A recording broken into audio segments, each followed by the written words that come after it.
ओम शांति।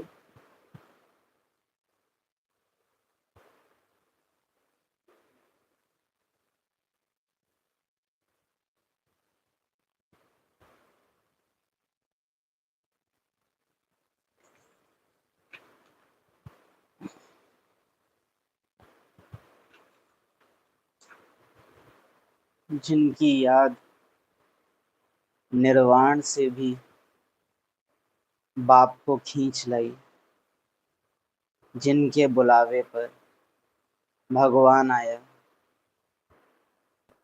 उन हम सब खुशनसीब बच्चों को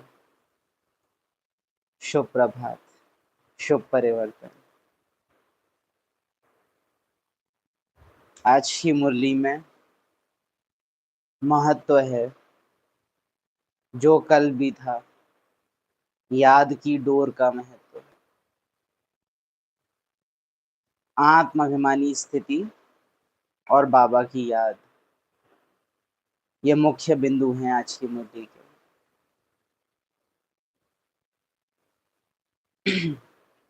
साधन निमित्त मात्र हैं, साधन निर्माण का आधार है। साधन इतने ना बढ़ जाएं कि साधना ही ना बचे, इसका अटेंशन रखने के लिए भी आज वरदान में डायरेक्शंस बाबा ने दिए हैं। उसके अलावा अव्यक्त इशारे में भी बाबा ने हमको कहा है, बुद्धि को हिलने ना दो, वरना उसको स्टेबल होने में, उसको स्थिर होने में युद्ध के समय बहुत जाता है। अचल बुद्धि हो, हिलेगी ही नहीं तो युद्ध में समय ही नहीं जाएगा, स्थिति बिगड़ेगी ही नहीं तो बनाने में समय नहीं जाएगा। इसलिए मजबूत आधार रखना है, जो बड़े से बड़ा पेपर भी सामने आए और हम हिले नहीं। 20 मई, बाप दादा, सूक्ष्म वतन, मीठे बच्चे, अपने आप से पूछो, मैं कितना समय बाप की याद में रहता हूँ। देही अभिमानी स्थिति कितना समय रहती है।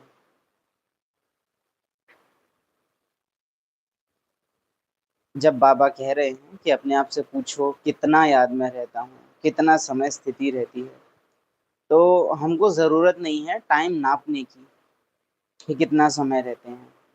हमको देखना है मेरी दिल कितनी है कि मैं याद करूं। मूल बात है मेरी याद करने की दिल कितनी होती है। अगर मेरा गुजारा इस ड्रामा में अच्छे से हो रहा है ना, सिंपल है, आप चाहे दिन में कुछ भी कर रहे हो, जब किसी का किसी के बिना दिल नहीं लगता है ना, तो उसको उसके बिना कुछ भी अच्छा नहीं लगता।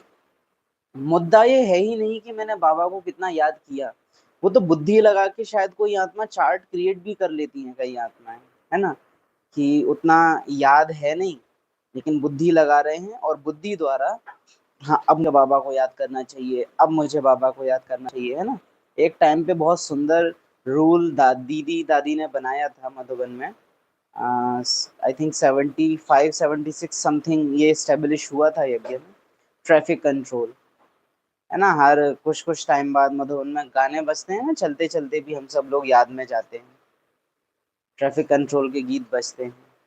तो वो रिमाइंडर्स थे to remember Baba, to remember ghar, है ना, बीच बीच में कुछ कुछ टाइम के लिए वो बचते हैं। लेकिन आज का समय ऐसा है कि अगर किसी आत्मा को बाबा अपने आप से याद नहीं आ रहा है, उसको ट्रैफिक कंट्रोल या किसी न किसी कारण से याद दिलाना पड़ रहा है, तो ये विषय चिंता का है। जब ड्रामा अपने अंतिम समय पे है, घर जाने को बस कुछ क्षण शेष हैं, सब दादियां जा चुकी हैं, एडवांस पार्टी पूरी रेडी है, पंच तत्व तैयार खड़े हैं, विज्ञान विनाश के लिए विकराल रूप धर तैयार बैठा है, सृष्टि की सब आत्माएं थक चुकी हैं और ब्राह्मण आत्माओं का दिल अभी दुनिया से भर नहीं रहा है। अब तो अमुक जो भोगी आत्माएं भी हैं, अज्ञानी आत्माएं दुनिया की, वो भी बाबा कहते हैं परिवर्तन चाहती हैं। वो साधन और सुविधाएं उनको अब सुख दे नहीं पा रहे हैं। देखिए ब्राह्मण आत्मा अनलिमिटेड होती है, उसके सोच का दायरा बहुत असीमित होता है। ब्राह्मण आत्माएं भी अज्ञानी आत्माएं भी अनलिमिटेड सोच सकती हैं, लेकिन वो अनलिमिटेड सोचती हैं लिमिटेड दुनिया में। है ना, ये फोन है, इसमें ये चीज और डाल दें तो और बढ़िया हो जाए, फिर इसमें ये और डाल दें और बढ़िया हो जाए। वो फोन को अपग्रेड करते जाएंगे, लेकिन फोन को, बिना फोन की दुनिया कैसी होती होगी वो ये इमेजिन कभी नहीं कर सकते। है ना, कॉल हो रही है, कॉल की क्वालिटी और अच्छी होती जाए। क्या ऐसी कोई दुनिया हो सकती है जहां मन से ही बातें हो जाएं? वो ये नहीं सोच सकते। है ना, हम एक बहुत ऐसा मकान बना दें जो भूकंप में हिले ही ना, है ना, वो ये सोच सकते हैं, लेकिन वो कभी ये नहीं सोच पाएंगे कि एक ऐसी दुनिया हो सकती है जहाँ सिर्फ पूरी दुनिया ही घर है, वहां हर एक को इंडिविजुअल घर बनाने की जरूरत नहीं पड़ रही है ना। कपड़े में बहुत मॉडर्न हो सकते हैं कि इस कपड़े में ये टेक्नोलॉजी वो टेक्नोलॉजी, लेकिन वो एक ऐसी दुनिया की कल्पना नहीं कर सकते जहां किसी को कोई कपड़े पहनने की जरूरत ही नहीं है। वो अनलिमिटेड सोच सकते हैं लेकिन लिमिटेड दुनिया में। ब्राह्मण आत्माएं इस लिमिटेड दुनिया में भी अनलिमिटेड सोच सकती हैं, और जो इस दुनिया से बाहर का है उसको भी सोच सकती हैं। ब्राह्मण आत्माएं असीमित हैं, और इसका फायदा और नुकसान दोनों हैं कि अगर वो विकारों में गई, उनके अंदर इस दुनिया की लोभ लालच भूख आई, तो उनकी भूख भी अनलिमिटेड होगी।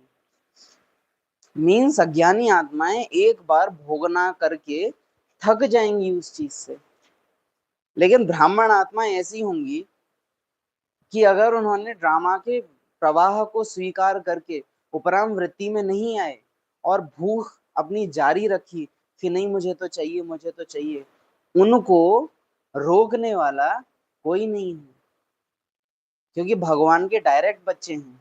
अगर ये बिगड़ेंगे भी तो बहुत बिगड़ेंगे, क्योंकि भगवान के डायरेक्ट बच्चे हैं। हमको ये बात याद रखनी चाहिए, हमारे जितना अच्छा कोई नहीं हो सकता, हमारे जितना बुरा भी कोई नहीं हो सकता। बिगड़ेंगे भी तो बहुत बिगड़ेंगे, और सुधरेंगे तो बहुत सुधरे हुए होंगे। तो मतलब दोनों ही चीज हमारे ऊपर लागू होती है। तो आप आज के टाइम में पाएंगे कि इस ड्रामा में सबसे ज्यादा पार्ट हम आत्माओं ने बजाया है। 84 जन्म हमने लिए हैं।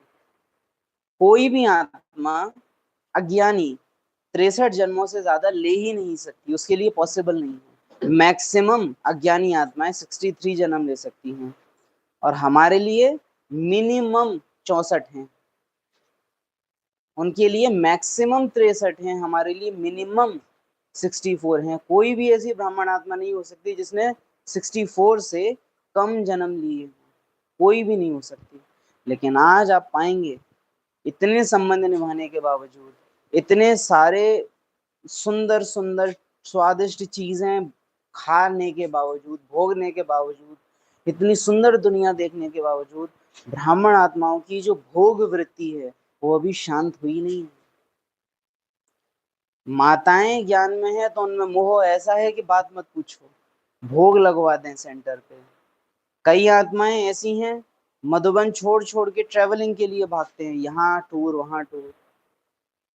सुंदरता का नशा ब्राह्मण आत्माओं को भी है, बाल कलर कराना, थ्रेडिंग बनवाना, स्टाइल हेयर स्टाइल कट कराना, बहुत क्रीम्स पाउडर्स ये सब। दिल अभी भरा नहीं। एक तरफ है बाबा के ऐसे सिकिले थे बच्चे, बाबा के साथ फर्स्ट राउंड में आने वाले बच्चे, कि अभी ना जाओ छोड़कर, ये दिल अभी भरा नहीं। और एक तरफ है बाबा की बाद की वंशावली, कि बाबा ड्रामा को कहो कि अभी न जाए छोड़कर, माया को कहो कि अभी न जाए छोड़कर, ये मायावी दिल इस माया से अभी भरा नहीं, अभी भरा नहीं। तो ये अपने अंदर बहुत हमको चेकिंग चाहिए कि क्या मेरा दिल भरा है। बार बार कहा होगा कि मैंने 84 जन्म लिए हैं। अभी कुछ दिन पहले मुरली में भी था कि तुमने 84 जन्म लिए हैं, इस स्मृति में रहना है। क्यों बाबा कहता है 84 जन्म की स्मृति?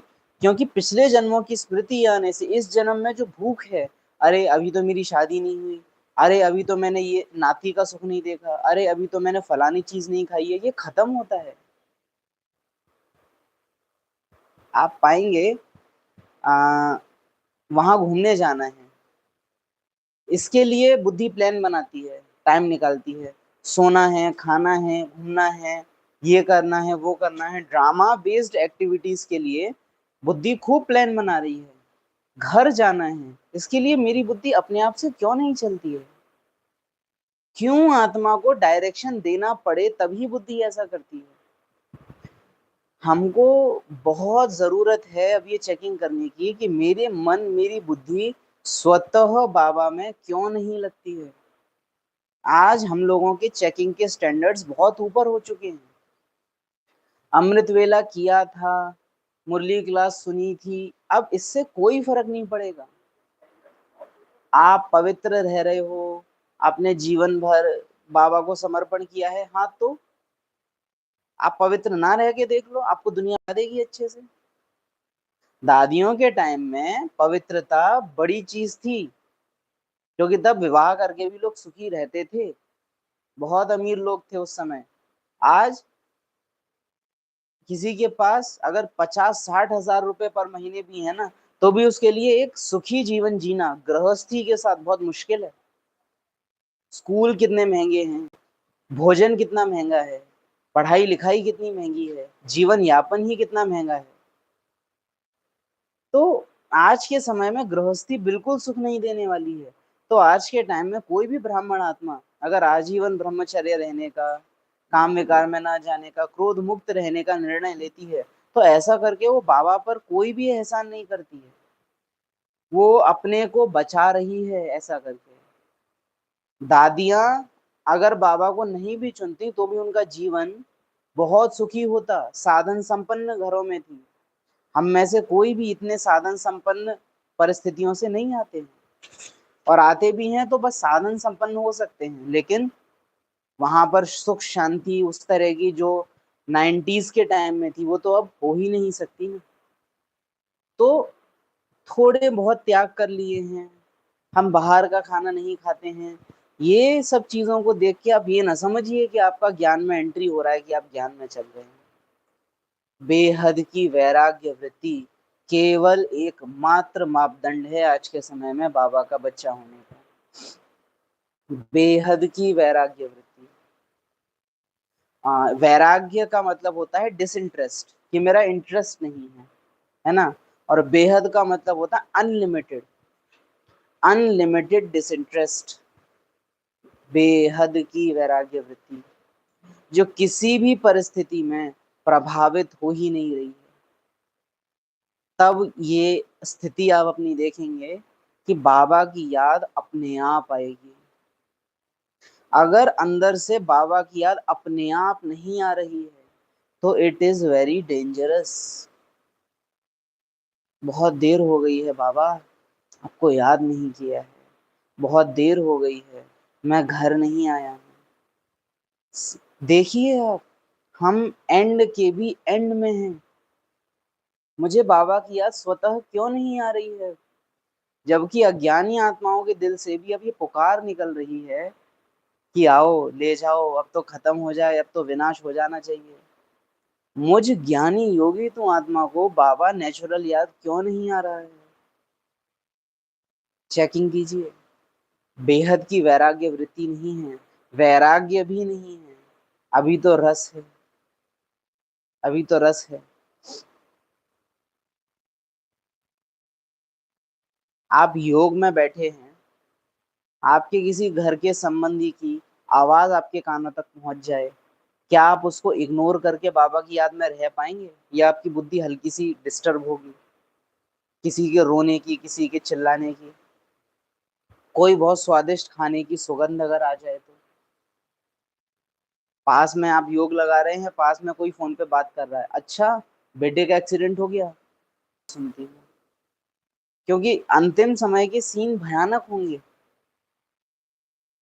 ऐसे टाइम में तो कानों में क्या क्या आवाज जाएगी, इन आंखों को क्या क्या दृश्य देखने होंगे। तो अपने आप से पूछो कि मैं कितना समय बाप की याद में रहता हूँ। अपने आप से पूछो कितना समय मुझे वैराग्य वृत्ति रहती है। मुझे इस ड्रामा का कुछ भी नहीं चाहिए।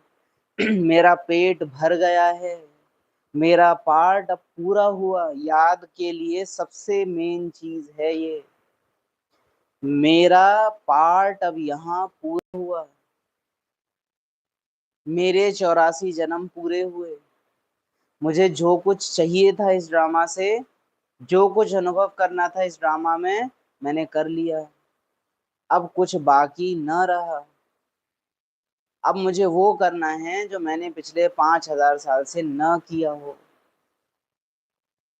ये मेन चीज है। अदरवाइज ड्रामा की रगत मगत और ड्रामा की अंतिम समय की भयानक दुख की बाढ़ आपको कहाँ ले जाएगी आपको मालूम नहीं चलेगा। हल्की सी दुख की लहर और आपको महासागर की गर्त में डुबो देगी। हल्की सी भी रग अगर अंदर मेरे हुई दुख की। ब्राह्मण माना ही खुशी। बाबा और दादी गुलजार दोनों का ये विशेष रहता था कि सब कुछ चला जाए पर खुशी ना जाए। ये कोई एक एंटरटेनमेंट वाली बात नहीं है। खेल पूरा हुआ, शूटिंग पूरी हुई, किरदार पूरा हुआ, तो ये समय ही खुशी का है। ये समय दुखी होने का है ही नहीं। और मुझे खुशी क्यों नहीं है? क्योंकि बेहद की वैराग्य वृत्ति नहीं है। अभी मुझे इस ड्रामा से बहुत कुछ चाहिए। थोड़ा बहुत नहीं, एक दो चीजें भी नहीं, बहुत कुछ। देही अभिमानी स्थिति कितना समय रहती है? क्यों बनेंगे हम देही अभिमानी? जिसको ड्रामा का भोग करना हो वो देही अभिमानी क्यों रहेगा? हमको बाहर अभी जाना है या ट्रेवल करने जाना है, आप पाएंगे नेचुरल याद आएगा, वॉशरूम चला जाऊं, पानी पी लूं, ले लिया। ये अपने आप आता है, आपको बुद्धि से करना नहीं पड़ता है। नेचुरल। बाहर निकलेंगे, चेकिंग, फोन रखा, बैज लगाया, हाँ, पानी की बोतल रखी, टोपी लगाई, ये नेचुरल याद आता है। वैसे ही मैं देही अभिमानी हूं या नहीं, ये याद करना पड़ रहा है बजाय कि नेचुरल याद नहीं आ रहा। ये इस बात का सबूत है कि वैराग्य वृत्ति नहीं है। मेरा घर जाने का प्लान नहीं है, मेरे ड्रामा में भी कुछ करने की योजना है। अभी मुझे कुछ करना है यहाँ। और ये डेंजरस है क्योंकि आप ज्ञान में चलते जा रहे हो और उधर बेहद की वैराग्य वृत्ति बिल्कुल नहीं है। It is very dangerous.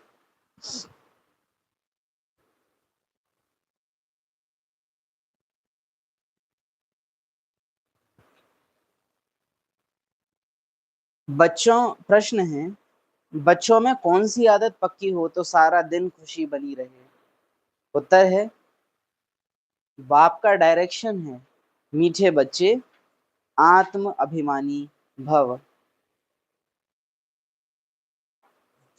तुम आत्मा में ही सारा पाठ भरा हुआ है।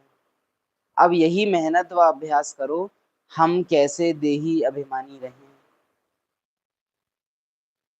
बाबा ने एक मुरली में कहा था कि बजाय कि इस प्रश्न के कि देही अभिमानी कैसे बने, देह भान में आना मुश्किल हो जाए। 69 के समय की जो मुरलियां हैं उसमें बाबा ने ये डायरेक्शन दिए हैं कि देही अभिमानी स्थिति अब उतनी नेचुरल हो जानी चाहिए जितना देह में आना तुमको सहज लगता है। आवाज से परे रहना उतना इजी हो जाना चाहिए जितना इजी आवाज में आना लगता है। 69 की मुरली में। उसके बाद तो वो समय आया है कि बाबा ने वो उस तरह से कर दिया है कि दुआएं दो दुआएं लो, खुशी दो खुशी लो, है ना। लेकिन ये स्टार्टिंग की मुरलियों में उतना इजी हो जाए। क्या ये डायरेक्शन सिर्फ दादियों के लिए थे, हमारे लिए नहीं थे?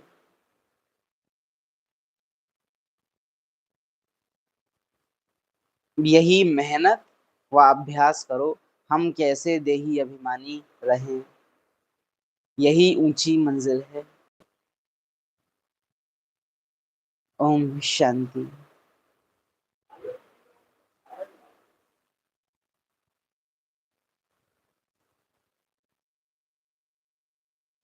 अब बच्चों को रूहानी अभिमानी अर्थात आत्म अभिमानी बनना है। बड़े से बड़ी मेहनत यह है, अपने को आत्मा समझो, और ऐसे समझो मुझ आत्मा ने 84 जन्म लिए हैं। रूहानी अभिमानी।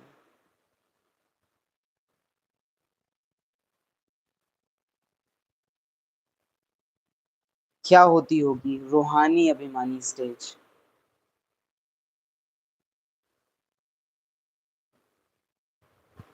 जैसे देह अभिमानी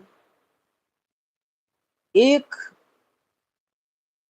बहुत स्पष्ट रूप से बोलेंगे कि ब्राह्मण आत्माएं हैं, एक छोटी बच्ची में भी काम विकार देख लेते हैं, एक मूर्ति में भी काम विकार देख लेते हैं, जानवरों में भी काम विकार देख लेते हैं। आज हम ऐसे समय में आ चुके हैं। अभिमानी माना ही कि वो उस मोड में चला गया है कि अब उसको हर चीज वैसे ही दिखेगी। जैसे भोगी को हर चीज में भोग ही दिखता है। भोगी स्टेज ही ऐसी होती है कि वो पानी भी पिएगा, ठंडा है गर्म है, अभी पेट भरा कि नहीं भरा पानी पी के, वो हर चीज से फुलफिलमेंट लेने की कोशिश करता है।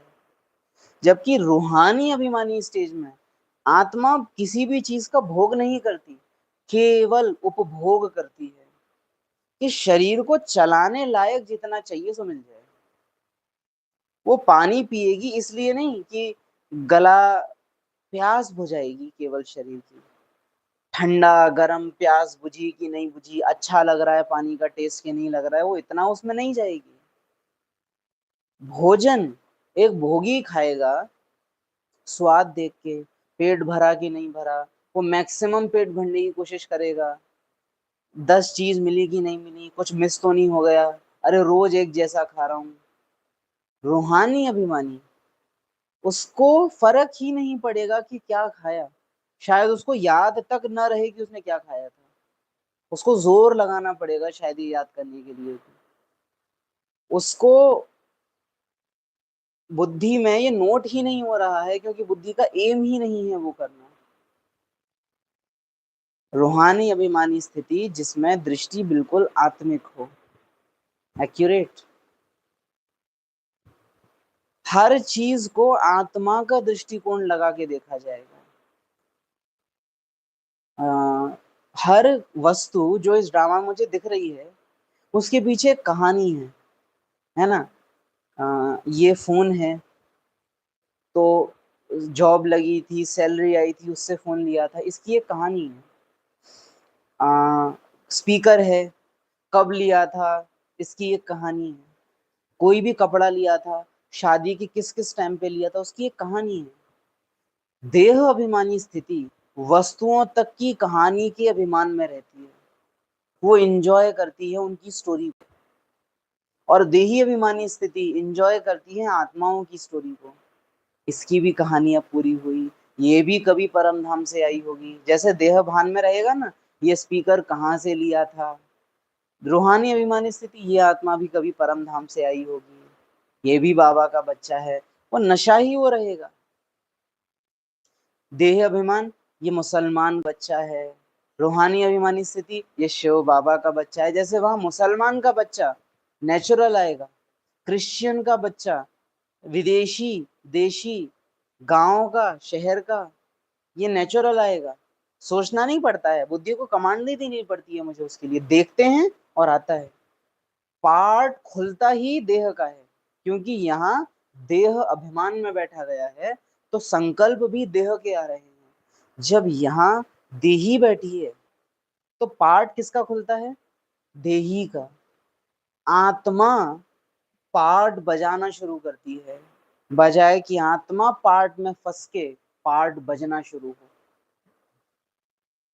हर चीज के पीछे आत्मिक फीलिंग आती है और नेचुरल, बार बार कहेंगे नेचुरल, अपने आप से आपका नशा ही ऐसा हो जाता है।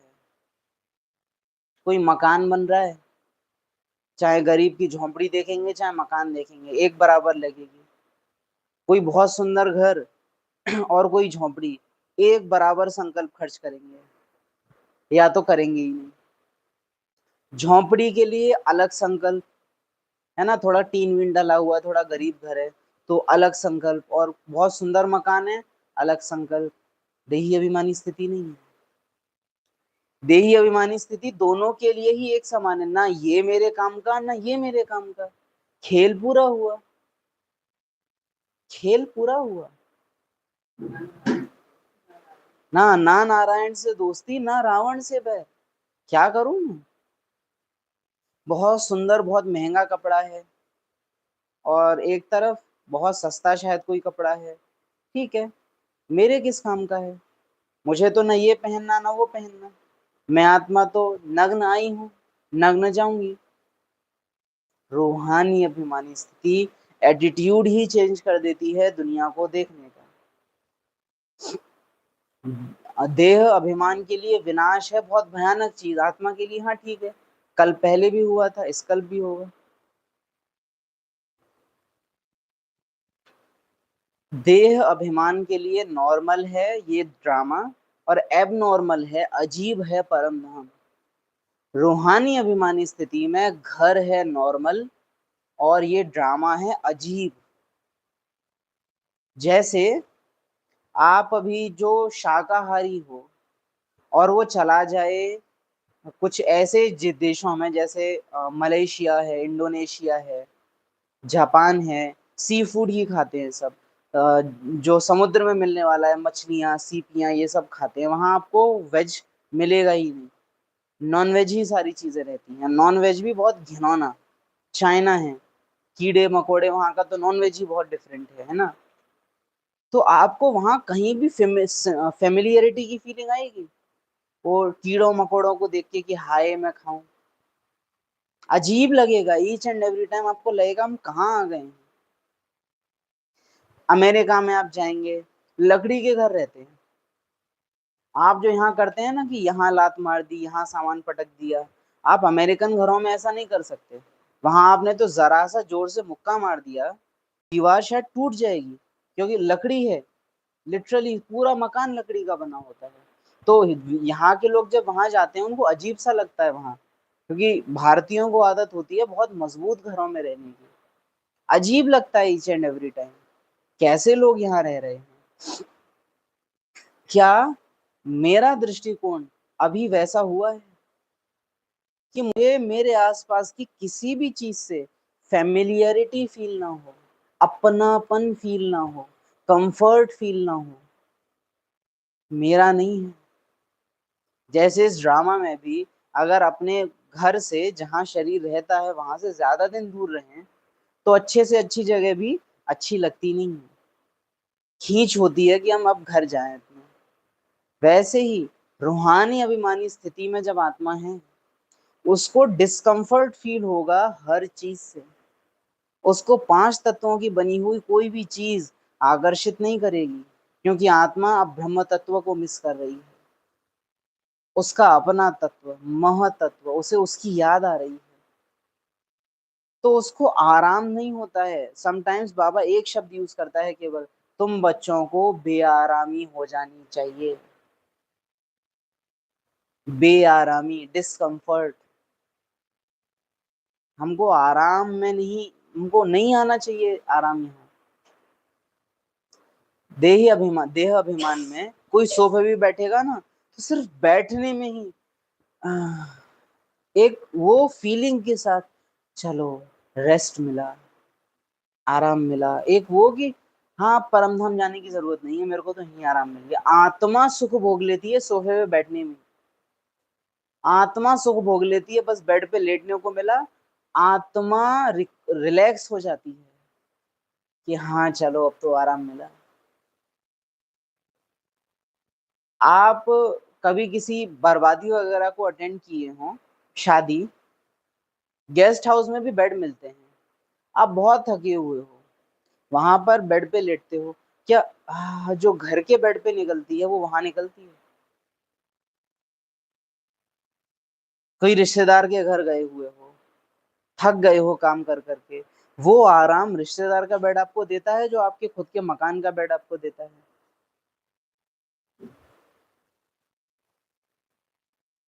अपनी माँ के हाथ का खाना जो कंफर्ट देता है वो किसी दूसरे के हाथ का देता है? एक तो देह भान है, फिर देह भान भी सेलेक्टिव है। इसके हाथ का, वो वाला, इस कंपनी का, उस रिश्ते का, उसकी आवाज।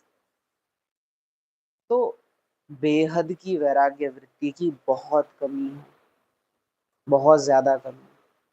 आपको अगर प्यास भी लगी है ना, बहुत तेज प्यास लगी है, आपने ठंडा ठंडा पानी पिया एक गिलास, उससे एक कंफर्ट मिलता है, और वो कंफर्ट अगर इतना हुआ कि आत्मा ने खुशी ले ली उसकी, आप घर नहीं जाने वाले दूर दूर तक। बहुत छोटी सी चीज में पता चल जाएगा आपको बेहद की वैराग्य वृत्ति।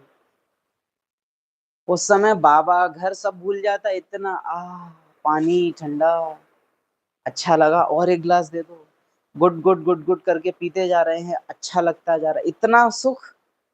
ना आत्मा याद रही, ना घर याद रहा। सोचो, इतनी छोटी सी चीज ने आत्मा को विस्मृति में ला दिया। संगम माना ही रूल है। बाबा और बाबा की दुनिया के अलावा और किसी चीज से मुझे सुख नहीं चाहिए। जैसे सीता शोक वाटिका में थी, वैसे अब आत्मा मैं यहाँ हूँ। मुझे ये ड्रामा का छोटे से छोटा, बड़े से बड़ा कोई कंफर्ट विस्मृति में ला ही ना पाए। ये होती है बेहद की वैराग्य वृत्ति, गहराई है।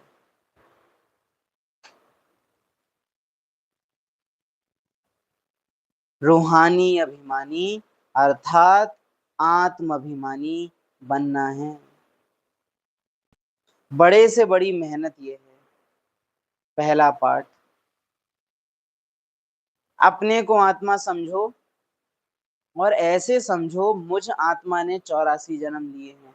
क्यों बाबा इस चीज को हाईलाइट कर रहा है कि ऐसे समझो? और यही इस बात की निशानी है कि बाबा को कहना पड़ता है कि बच्चे मान लो कि तुम आत्मा हो। मान लो क्या होता है?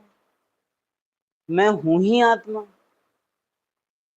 लेकिन देह भान इतना कड़ा है कि बाबा कह रहा है कि एक बार को मान लो कि तुम पिंटू हो,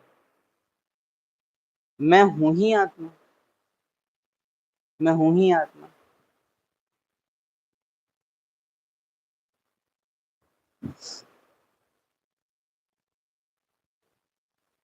हर बात को अच्छी रीति समझना है। एक सब्जेक्ट है अपने आप में ये पूरा। हमने 84 जन्म लिए हैं, पहले भी बहुत बार कहा है ये ड्रिल करने के लिए, लेकिन बार बार कहेंगे। सतयुग में मैं आत्मा, क्या वहां की प्रकृति, 150 साल शरीर की आयु, कैसी मेरी जीवनचर्या वहां पर, क्या क्या मैंने पार्ट बजाया,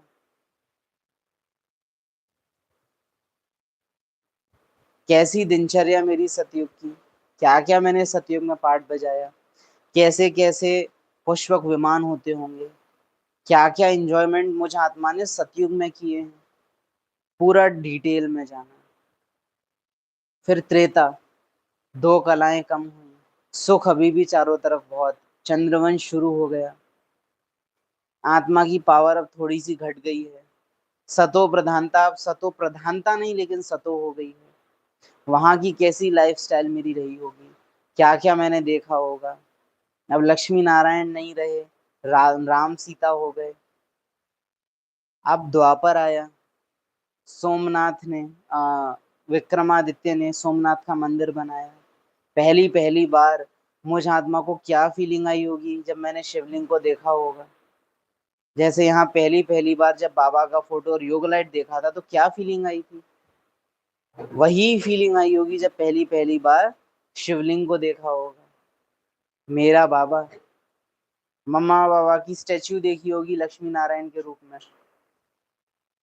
तो चेक कीजिए, बेहद की वैराग्य वृत्ति।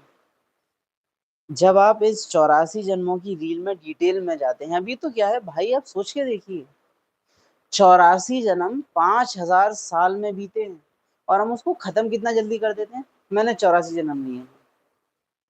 सच में क्या वो इतना इजी है? जैसे 8th क्लास की पढ़ाई 1 साल लगा के पढ़ी हो, तब लास्ट में कह सकते हैं किताब को देख के, हाँ मैंने पूरी याद कर ली। या कोई 8th क्लास की किताब का इंडेक्स खोले, उसमें 12 चैप्टर थे, 12 चैप्टर के नाम पढ़ ले बस, है ना, और पढ़ के बोले मैंने तो 12 चैप्टर पढ़ लिए। भाई 12 चैप्टर के नाम पढ़ना और 12 चैप्टर पढ़ना, दोनों में अंतर है। मैंने 84 जन्म लिए हैं, और वास्तव में उस फीलिंग में जाना कि मैंने 84 जन्म कैसे कैसे लिए होंगे, वो अपने आप में एक अभ्यास है। अपने आप में एक अभ्यास है। आप बैठे हैं जस्ट, और सूर्य उदय होते हुए देख रहे हैं, एक फीलिंग में आप जा सकते हो। सतयुग में भी सूरज उगता होगा, लेकिन तब फीलिंग क्या होती होगी। इस सूरज की किरणों ने सतयुग में भी इस रथ को छुआ है। मुझ आत्मा ने इसी सूरज को 84 बार अलग अलग शरीरों में अनुभव किया है। ये हवाएं, ये तत्व वही हैं जो सतयुग में थे। इन हवाओं ने मेरे 84 के 84 शरीरों को छूकर मुझे अपनी उपस्थिति का एहसास कराया है। मैं ब्रह्म तत्व निवासी आत्मा इन पंच तत्वों का अनुभव कर रही हूँ 84 जन्मों से। ये सूरज 84 जन्मों से पालना करता आया है।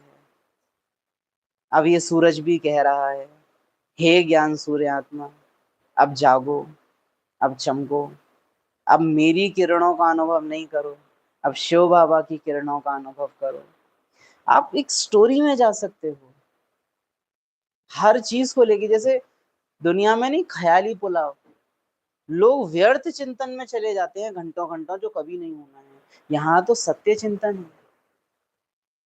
ये तो सिर्फ एक एग्जाम्पल लिया है। सूरज के सामने बैठे हो, बैठ के चाय पी रहे हो। सतयुग में ये प्याला सोने का होता होगा, त्रेता युग में सोने का भी होगा, लेकिन क्वालिटी थोड़ी कम हुई होगी, क्योंकि मुझ आत्मा की क्वालिटी कम हो गई थी। त्रेता में सोना चांदी मिक्स हो गया होगा, द्वापर में और थोड़ी क्वालिटी गिरी होगी, कलयुग में अब देखो लोहा स्टील आ गया। लेकिन मैं आत्मा वही हूं जो थी। तत्व मेरे आगे बदलते गए। मैं आत्मा सतयुग में भी डायमंड, त्रेता में भी डायमंड, द्वापर में भी डायमंड, अभी भी डायमंड। एक एक चीज को लेके आप 84 जन्मों की फीलिंग में जा सकते हो। फ्रिज को देख रहे हो, सतयुग में तो यूज करने की जरूरत ही नहीं है, पूरी दुनिया ही फ्रिज है, मौसम ही सुहावना है।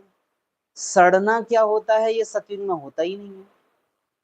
अब जिसको ये फीलिंग है ना, उसको 1.5 लाख का फ्रिज भी नहीं खींच सकता है, और 5,000 का फ्रिज भी ये नहीं कह सकता है कि अरे चलो काम चला रहे हैं। क्यों? उसे स्मृति जाग गई है ऐसी दुनिया की, जहां उसे पता है कि मैंने ये साधन यूज नहीं किए हैं और इससे बेहतर जीवन जिया है। टाइल लगवा रखी है किसी ने, बहुत सुंदर है ना, 3 करोड़ रुपए की टाइल बिछवा रखी है। आप याद कर रहे हो, मैं आत्मा तो ऐसी दुनिया की रहने वाली हूँ जहां गंदगी ही नहीं होती थी। तो टाइल लगवाना, उसको साफ करना, इसकी जरूरत ही नहीं होती थी। किसी ने बहुत सुंदर गेट, बहुत सुंदर खिड़की दरवाजे लगा रखे हैं। मैं आत्मा ने ऐसी दुनिया में पार्ट बजाया है जहां खिड़की दरवाजे लगाने की जरूरत ही नहीं थी। महलों में लगाएंगे खिड़की दरवाजे, ये सब देवी देवता, ओपन घर, क्योंकि जरूरत ही नहीं है।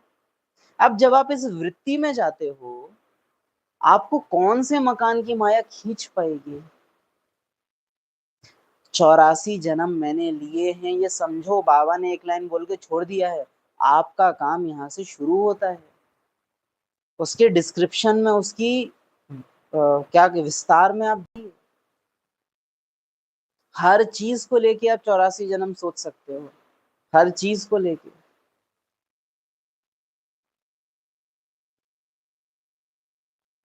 अपने को आत्मा समझो, मैं आत्मा, मैंने 84 जन्म लिए हैं। सतयुग में मेरे हाथ में हिस्ट्री की किताब, हिस्ट्री की काय को, उसकी भूगोल की।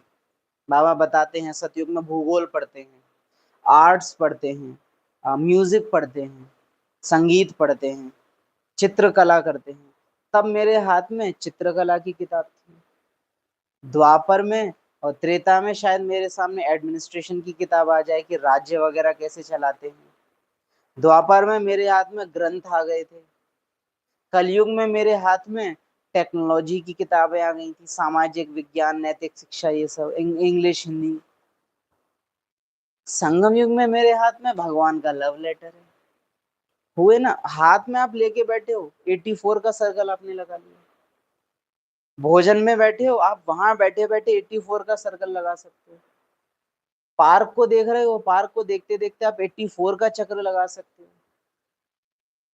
आपके पास दिन भर करने के मौके हैं। अपने को आत्मा समझो, और समझो कि मैंने 84 जन्म लिए हैं। समझ पाए ना क्या अभ्यास किस तरह से हो सकता है किसी भी चीज को लेकर। बड़े से बड़ी मेहनत ये है, हर बात को अच्छी रीति समझना है।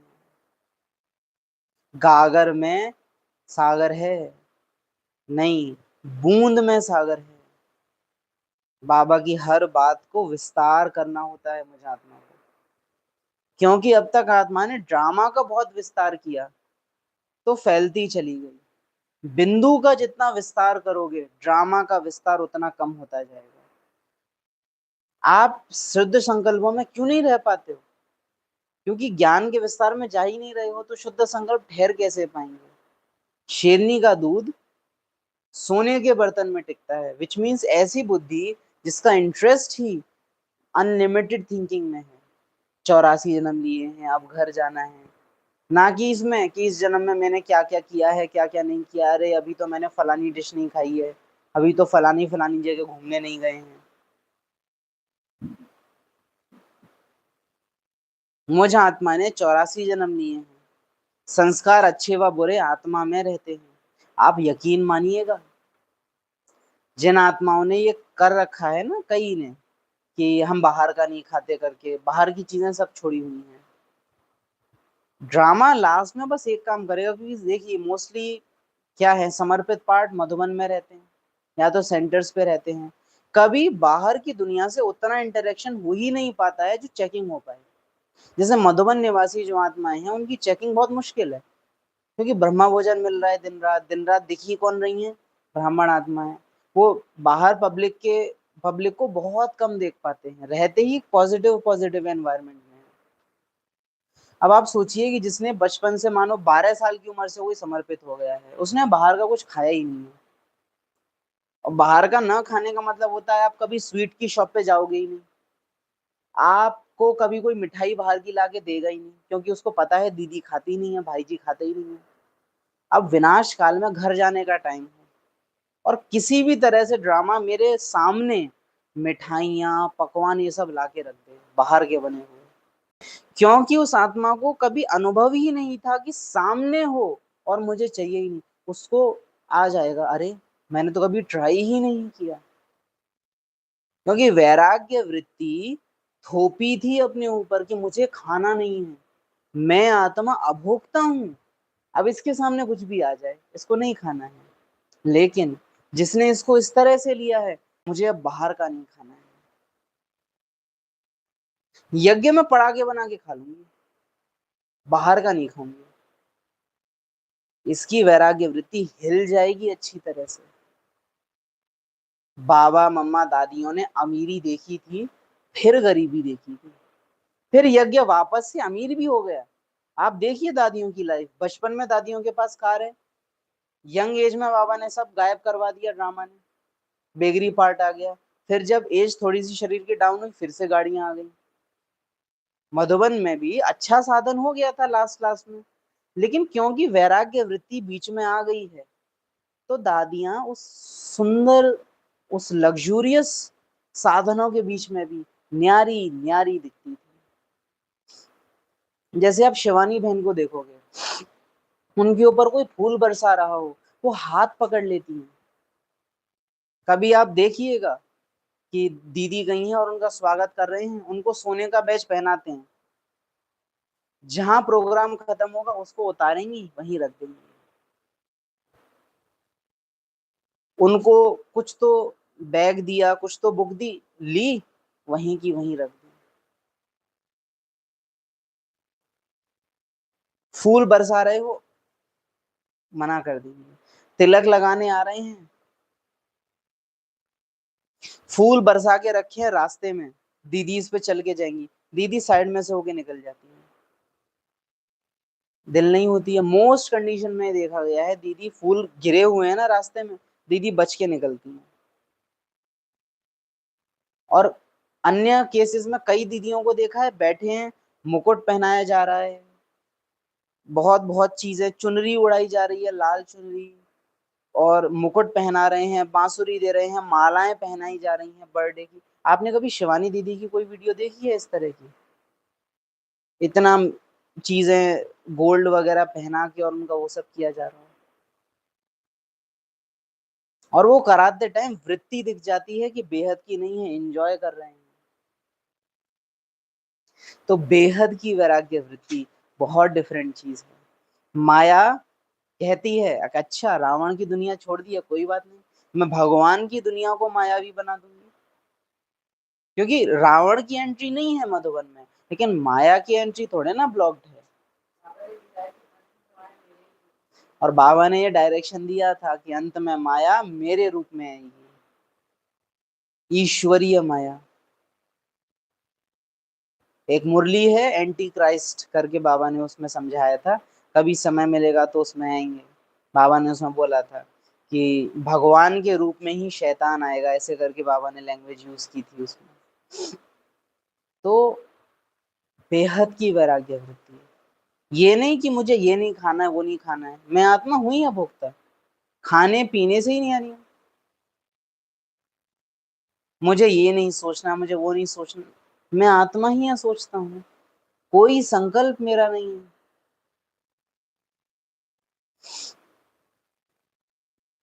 आत्मा ने 84 जन्म लिए हैं, जन्म जन्मांतर लौकिक बाप को याद किया, अब पारलौकिक बाप को याद करना है।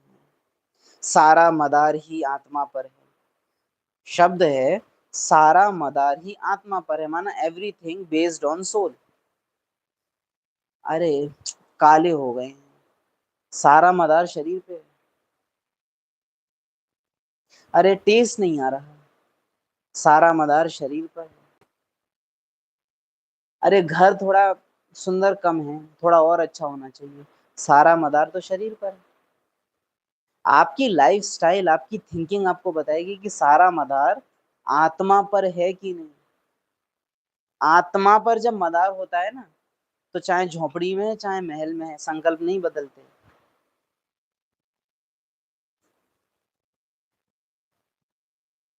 कल ही कहीं ट्रेवल करके जाना हुआ, कुछ तो स्कूल गए थे कोई तो काम से, तो हाथ में वो पहने हुए थे जो धूप से बचाने वाले होते हैं, ग्लव्स जैसे, वो स्किन को कवर कर लेते हैं अच्छे से, है ना।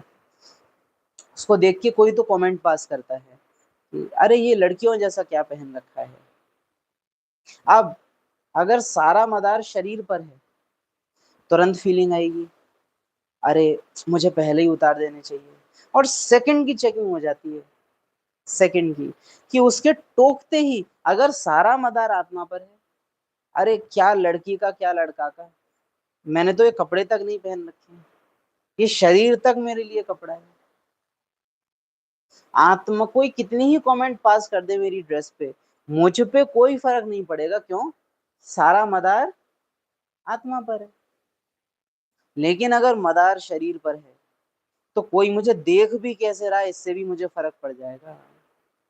इसने मुझे ऐसे करके क्यों देखा, कपड़े वपड़े ठीक तो है मेरे, तुरंत फीलिंग आ जाएगी।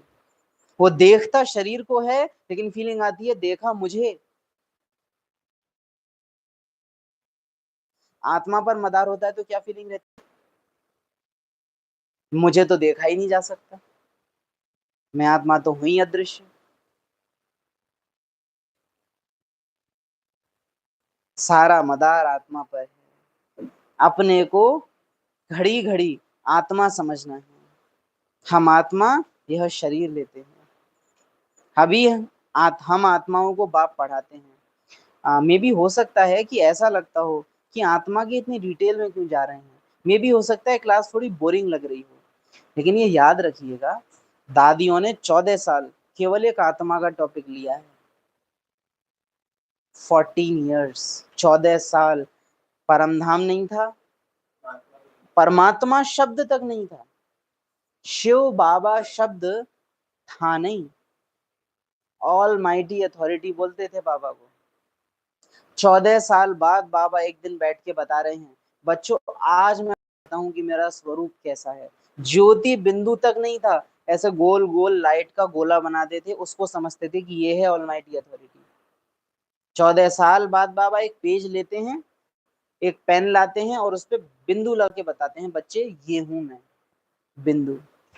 आफ्टर 14 years केवल एक ही चीज थी, मैं आत्मा हूँ, मैं आत्मा हूँ, मैं आत्मा हूँ। कितने उसके विस्तार में गए होंगे और कितना सार में आके अपने को आत्मा अनुभव किया होगा।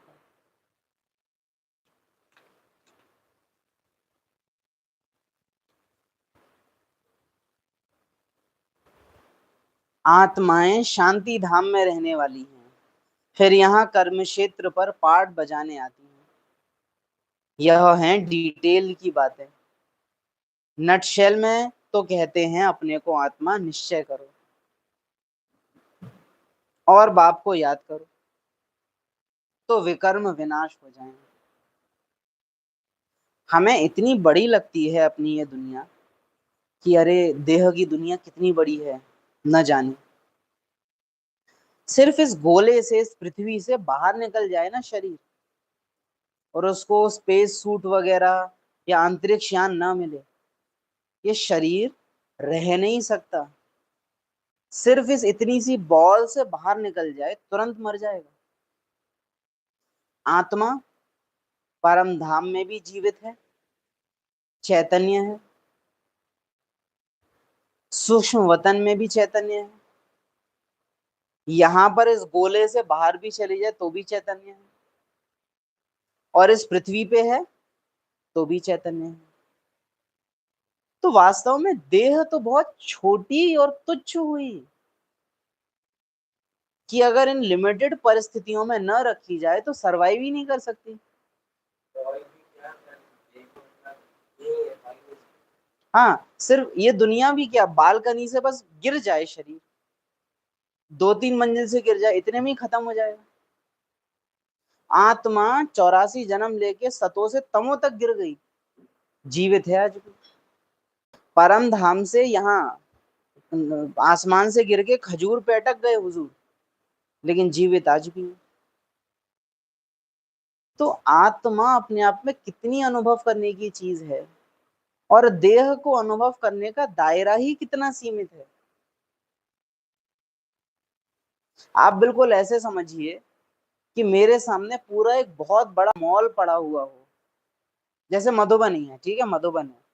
मधुबन में कितनी घूमने की जगहें होती हैं, तपस्या धाम, अव्यक्त लोक, चारों दादियों के स्तंभ, तपस्या धाम है, दादी कॉटेज है, दादी गुलजार की कॉटेज, शक्ति भवन है, पांडव भवन है, मनमोहिनी है, आनंद सरोवर है, इतने सारे पार्क्स हैं, झूले हैं, रोटी विभाग, सब्जी विभाग, सेवाओं की इतनी सारी जगह, डाइनिंग हॉल में बर्तन धुलने की जगह, पूरा एक्सप्लोर किया जाता है।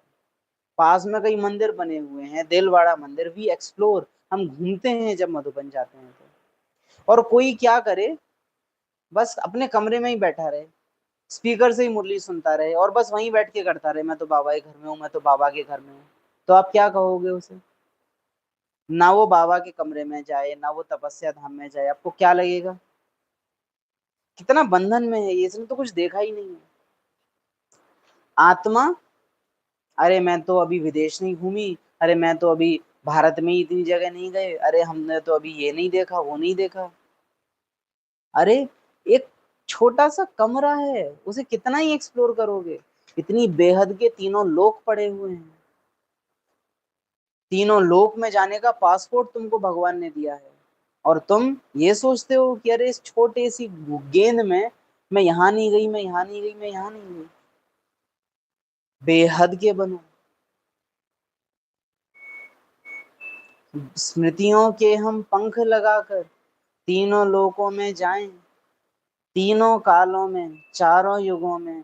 आओ चक्र लगाएं, आओ चक्र लगाएं।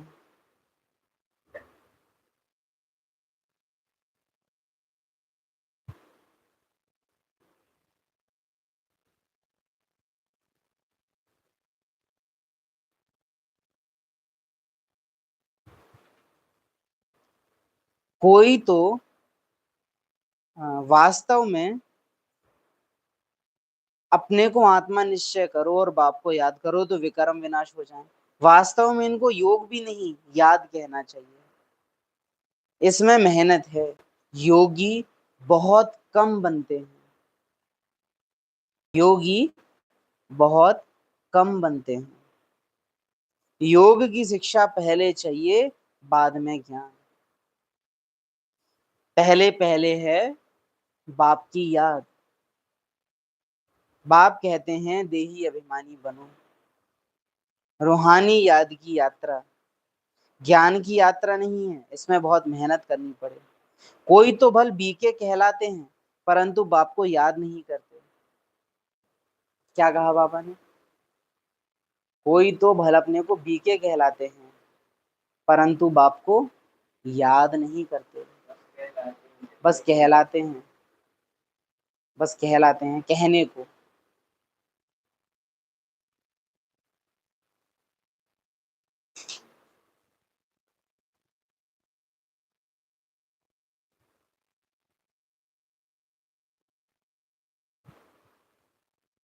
बाप आकर बीके कहलाने के लिए मुझे क्या क्या करना पड़ेगा? सुबह मुरली सुन लेनी है 1 घंटा बैठ के, व्हाइट ड्रेस पहन लेनी है, बैज लगा लेना है, सेंटर चले जाओ, बस हो गए बीके। बीके माना मर जीवा।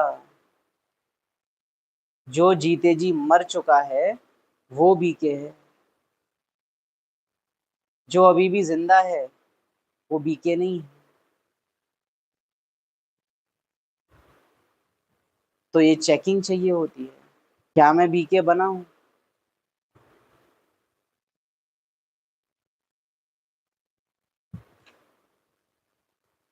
बाप आकर ब्रह्मा द्वारा तुम बच्चों को देही अभिमानी बनाते हैं। यह देही अभिमानी थे, अभी देही अभिमानी बनने का पुरुषार्थ चल रहा है। ऐसे नहीं कि ज्ञान में कोई तीखे जाते हैं तो वह पक्के देही अभिमानी बने हैं। देही अभिमानी जो हैं वह ज्ञान को अच्छी रीति धारण करते हैं। देही अभिमानी की क्या निशानी? ज्ञान को अच्छी रीति धारण करना, विच मीन्स एक्सपीरियंस में लाएगा वो नॉलेज को। जैसे उसने अगर सुना 84 जन्म लिए हैं, अपने को आत्मा समझो, अब वो हर चीज पे अप्लाई करेगा। मैंने 84 जन्म लिए हैं, मैंने 84 जन्म लिए हैं, मैंने सृष्टि की सुबह दोपहर शाम रात देखी है, मैंने इस दुनिया का सब कुछ देखा है, लेकिन इस दुनिया ने मेरा कुछ भी नहीं देखा है। मैं इस दुनिया को अच्छी तरह से जानती हूँ लेकिन ये दुनिया मुझसे पूरी तरह अनजान है, और चाह के भी नहीं जान सकती क्योंकि मैं आत्मा हूं ही अनलिमिटेड। और मैं आत्मा इस दुनिया में फंसूं? ऐसे नहीं कि ज्ञान में कोई तीखे हो जाते हैं तो वह पक्के देही अभिमानी बने हैं। देही अभिमानी जो हैं वह ज्ञान को अच्छी रीति धारण करते हैं। जो ब्रह्मा के साथ घर की स्मृति में रहते हैं वो हैं ब्रह्मा कुमार ब्रह्मा कुमारी। Accurate definition. तो ब्रह्मा के साथ घर की स्मृति में रहे, ब्रह्मा कुमार। ब्रह्मा और ब्रह्म दोनों की स्मृति जिनको है और भ्रम में नहीं है। ब्रह्मा और भ्रम के संग भ्रम से दूर। तो ये है ब्रह्मा कुमार ब्रह्मा कुमारी। और ये 10 साल 20 साल 30 साल 40 साल 50 साल से समर्पित नहीं होते, ये बस होते हैं, ये अनादि होते हैं, इनका कोई समय नहीं होता है। एक्यूरेट डेफिनेशन, एक्चुअली बहुत एक्यूरेट। देही अभिमानी जो हैं वह ज्ञान को अच्छी रीति धारण करते हैं। बाकी तो बहुत हैं जो ज्ञान को अच्छी रीति समझते हैं परंतु शिव बाबा की याद भूल जाते हैं। घड़ी घड़ी अपने को आत्मा समझ बाप को याद करना है। इसमें मोस्ट इम्पोर्टेंट पता है ये नहीं होता है कि बाबा को याद करना है, घड़ी घड़ी अपने को आत्मा समझना। जिन्न की भी कहानी है, बाप भी यह काम देते हैं, मुझे याद करो नहीं तो माया तुझे खा जाएगी। और आत्मा को चाह रही होगी माया खा जाए, फिर क्या किया जा सकता है? माया है जिन्न, जितना बाप को याद करेंगे तो विकर्म विनाश होंगे और तुमको बहुत कशिश होगी। माया उल्टा बनाकर तुमको बहुत तूफान में लाएगी। बुद्धि में यही याद रहे कि हम आत्मा बाप के बच्चे हैं, बस इसी खुशी में रहना है। देह अभिमान में आने से माया चमाट लगाती है। बॉडी कॉन्शियसनेस आपको देह के अनुभव से नहीं आते, लेकिन देह के अनुभवों को जब आत्मा एंजॉय करने लगती है तब आता है। ये याद रखिएगा। आपने मिर्ची खाई और आपको तीखा लगा, ये देह भान नहीं है, लेकिन तीखे लगने में एंजॉयमेंट आई, मुझे तीखा लग रहा है ये फीलिंग आई, ये देह भान है। खीर मीठी लग रही है, अच्छी लग रही है, ये देह भान नहीं है, मुझे अच्छी लग रही है, ये देह भान है। बॉडीली एक्सपीरियंसेस से अपने को अलग रखते हुए उनको अनुभव करने में नो प्रॉब्लम। बारिश पड़ रही है, छत पे पानी भरे, कोई दिक्कत नहीं है। बारिश पड़ रही है, घर के अंदर ठंडक हो जाए, नो प्रॉब्लम। बारिश पड़ रही है और घर के अंदर पानी आ गया, घर अंदर से गीला हो गया, ये प्रॉब्लम है। ड्रामा की भावनाएं आत्मा के अंदर घुस गई, ये प्रॉब्लम है।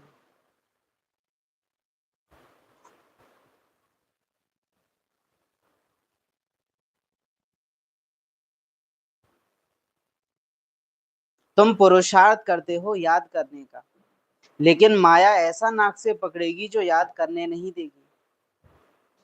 तुम तंग हो जाएंगे, तंग हो सो जाएंगे। बाबा तंग भी नहीं होते, ऐसे ही सो जाते हैं, कोशिश ही नहीं करते। बस बाबा गुड नाइट, आज के दिन के लिए आपका शुक्रिया, बाबा मेरे सर पे हाथ फेर रहे हैं, सो गए। मैं आत्मा, ये देह मेरी नहीं, ये देह की दुनिया मेरी नहीं, ये देह के संबंधी मेरे नहीं।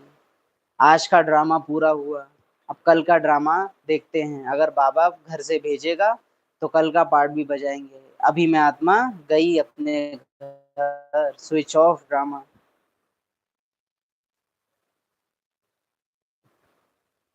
बाकी वर्ल्ड की हिस्ट्री ज्योग्राफी बहुत सिंपल है। तुमको घड़ी घड़ी कहा जाता है, हमेशा समझो अब हमारे 84 जन्म पूरे हुए, अब हम जाते हैं बाबा से मिलने।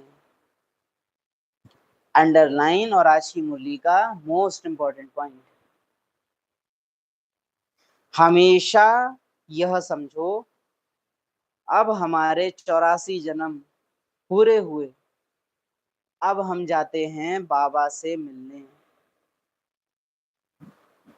अब हमारे 84 जन्म पूरे हुए। इसका अभ्यास कैसे करना है वो आप सबको बताया गया है।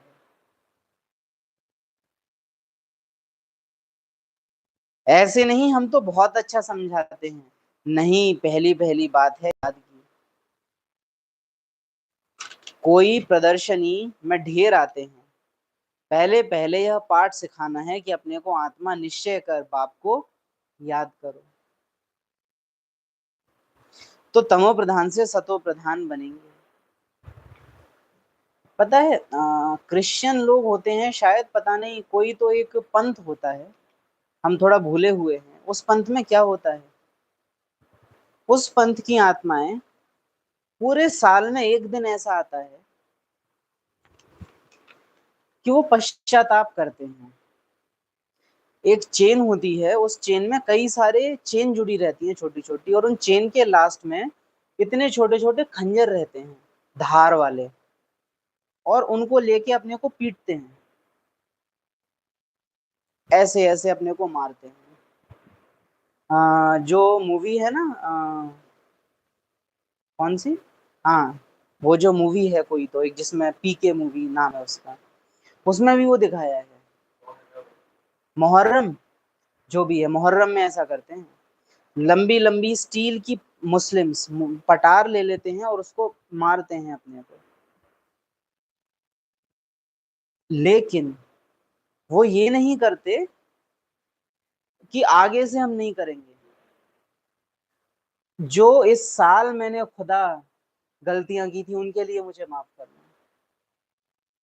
कोई भी उनका ऐसा एम नहीं होता है कि आगे से हम ये नहीं करेंगे। वो सिस्टम ही किस लिए बनाया गया था कि इतना टॉर्चर करेंगे तो दोबारा करने से डरेंगे। लेकिन पता है कर क्या दिया है, गलतियां करो, सिर्फ ये कर लो, ये टॉर्चर वाला जो प्रोसेस रहता है, इसको जो भी वो बोलते हैं, तो माफी हो जाती है, फिर आप अगली बार कर सकते हो। इसको ऐसा बना लिया है। जैसे मंगल दोष होता था, तो मंगल दोष क्या होता था कि शादी कर ही नहीं सकते, लेकिन उसमें क्या ट्रिक लगा दी, बकरी से शादी करा दो फिर शादी हो जाती है, पेड़ से शादी करा दो फिर शादी कर सकते हैं। तो नियम बनाए जाते हैं ताकि पाप को रोका जा सके। जैसे धर्मराजपुरी की सजाएं भक्ति मार्ग में भी फेमस है। नाखून खींचे जाएंगे, प्लास से एक एक बाल खींचा जाएगा, कढ़ाई में तले जाएंगे, वो धर्मराजपुरी भक्ति मार्ग में है। हमने चिरौंटा पुराण, वो क्या है, वो गरुण पुराण बना दिया। धुंधकारी था, उसके भाई ने गाय दान कर दी, उसकी पूंछ पकड़ के वो पार हो गया। ये हमने क्यों किया? डर था समाज के बीच में कि हम पाप कर नहीं पाएंगे, डर है। अब इस डर को खत्म कैसे किया जाए, क्योंकि पाप तो करना है। तो हम एक पुराण बना देंगे पूरा कि ये कर दो बस, और फिर पाप से मुक्त हो जाओगे। अब इसने क्या किया, और ज्यादा पापी बना दिया। प्रायश्चित नहीं, ये तो ब्राइवरी हो गई।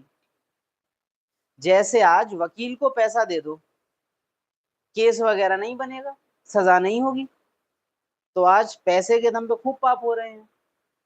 अगर पैसा नहीं चलता, सजा मिलना फिक्स होता, तो क्या लगता है इतना पाप बढ़ता?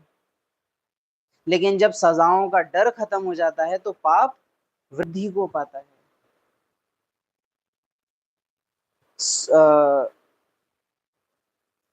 अभी ज्ञान मार्ग में ये देखते हैं, बाबा के आगे चार आंसू बहा लिए, है ना, अमृत वेले नींद आ रही है, अपने को चूंटी काट ली, मुरली क्लास में नींद आ रही है, तो कुछ कुछ अपने उपाय कर रहे हैं जिससे नींद ना आए। ठीक है, नींद से नफरत है। आप ये वही चीज, सेम चीज है जो मुस्लिम लोग करते हैं ना, कि गलत कर लेते हैं उसके बाद प्रायश्चित कर लेते हैं और फिर गलत करते हैं। मुरली क्लास में बैठे बैठे आपको नींद आ रही है, अमृत वेला आपका मिस हो रहा है, आप उसके लिए खुद को कुछ कुछ सजाएं दे रहे हैं। आप ये प्रोसेस करके कोई ये सिद्ध नहीं कर रहे हो कि आपको बहुत चिंता है। हो सकता है ये बस अपने गिल्ट को कम करने का जरिया हो, कि अभी बैठे हैं तो कुछ कुछ उपाय रच लो कि नींद ना आए।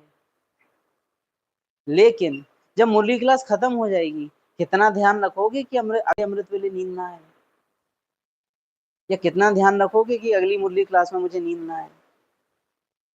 दिन में क्या उपाय रचे, कितना जीवनचर्या में परिवर्तन लाया, वो होता है रियल प्रायश्चित। माया से मिलने वाले कंफर्ट का त्याग कर देना रियल प्रायश्चित होता है। इस देह को कुछ टाइम के लिए नुकसान पहुंचा देना, ये तो सनक भी हो सकती है,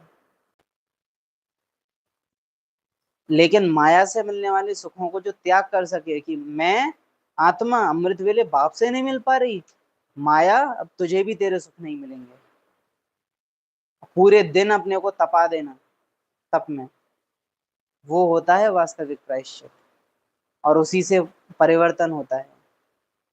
बाकी अभी तो युद्ध है, वो भी इसलिए कि कृष्ण ये ना कह दें कि अर्जुन ने तीर न चलाए। तो अर्जुन तीर तो चलाएगा, लेकिन कृष्ण देख रहे हैं कि तीर भीष्म को नुकसान पहुंचाने के लिए नहीं चलाए जा रहे, सिर्फ मैं कह रहा हूं इसीलिए चलाए जा रहे हैं। फिर कृष्ण क्या करेंगे, खुद रथ छोड़ देंगे अर्जुन का, कि तुझसे नहीं होगा, मैं ही करूंगा। वही धर्मराज है।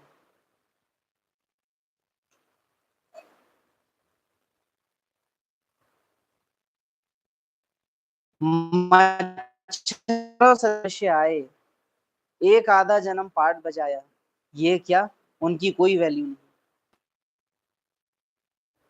साक्षी हो जाएंगे, बिल्कुल, दिखावे का प्रायश्चित बाबा को साक्षी बना देगा। मच्छरों सदृश आए, एक आधा जन्म पाठ बजाया, ये क्या, उनकी कोई वैल्यू नहीं। मच्छरों की क्या वैल्यू है, रात को जन्मते हैं, रात को ही मर जाते हैं। देखिए सामने जो आत्माएं बैठी हैं, बाबा उनको समझाने की कोशिश कर रहे हैं कि ज्यादा से ज्यादा जन्म लेने हैं, इसलिए बाबा ने कहा कि लास्ट में जो आत्माएं आती हैं उनकी क्या वैल्यू। लेकिन यही बाबा हमको बताते हैं कि एक आत्मा भी अगर ड्रामा से हटा दी जाए तो ड्रामा वहीं रुक जाएगा, पूरा हो नहीं सकता। इसलिए हर एक आत्मा की वैल्यू है, ये याद रखना। अभी बाबा के सामने पार्टी उस तरह की बैठी है तो बाबा उस तरह से कह रहे हैं इसको, लेकिन पूरा ज्ञान बाबा का याद रखना है, अनुभवी स्वरूप बनना है। आप ज्ञान में कितने समय से चल रहे हैं फर्क नहीं पड़ता, लेकिन बाबा का पूरा ज्ञान बुद्धि में रखना, यही आपको ज्ञान में पुराना बनाता है। तो बाबा की एक लाइन को पकड़ के बह नहीं जाना। बाबा सागर है, सागर में अनेक लहरें उठती हैं। आज पार्टी दूसरी है तो बाबा ने कह दिया एक जन्म वालों की क्या वैल्यू है। कभी पार्टी दूसरी होगी, बाबा बोलेगा एक आत्मा भी अगर मिस हो जाए तो ड्रामा अधूरा हो जाएगा, है ना। आधा ज्ञान नहीं सुनना है, हाँ, पूरा ज्ञान सुनना है। वरना क्या होता है, अरे मुस्लिमों ने आके तुम्हारा सोना लूटा, कोई कोई मुस्लिम बाबा बोल देते हैं। अब अधूरा ज्ञान है, तुरंत नफरत आती है, अरे मुसलमान तो होते ही ऐसे हैं। अरे वो परम पिता है, वो परम पिता है, वो आत्माएं भी उसके बच्चे हैं, वो अपना पार्ट बजा रहे हैं एक्यूरेट, ये याद रखना है। बाबा का इन पंडितों ने बहुत नुकसान किया है। अरे वो भी उसके बाबा बोलते हैं, ड्रामा में अगर ग्लानी नहीं होती तो मैं आता कैसे। बाबा बोलता बड़े थे बड़ी ग्लानियां मुझे सर्वव्यापी कहना। फिर बाबा बोलते हैं अगर सर्वव्यापी बोलते नहीं तो फिर मैं आता कैसे तुमको बताने। तो एक सब कहानी का हिस्सा है।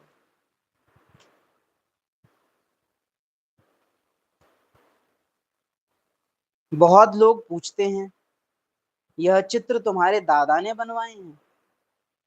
यह तो बाप ने दिव्य दृष्टि से साक्षात्कार कराया है। बच्चे भट्टी में थे तो बाबा बच्चों को बहलाते थे। कराची में सिर्फ तुम ही अलग रहे हुए थे, जैसे अपनी राजाई थी। बाबा याद कर रहे हैं 14 साल की तपस्या के समय को। 3-4 भवन थे, शायद 5 भवन थे, 5 भवन थे, और पांचों भवन में अलग अलग ग्रुप्स रहते थे। तपस्या चल रही है, भट्टी चल रही है।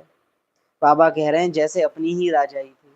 और सच कहें दादियों को वो 14 साल 5,000 साल से ज्यादा प्यारे हैं।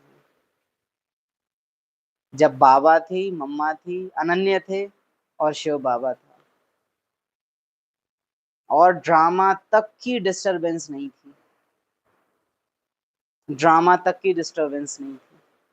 बाहर हाहाकार चल रहा था, अंदर तपस्या चल रही थी।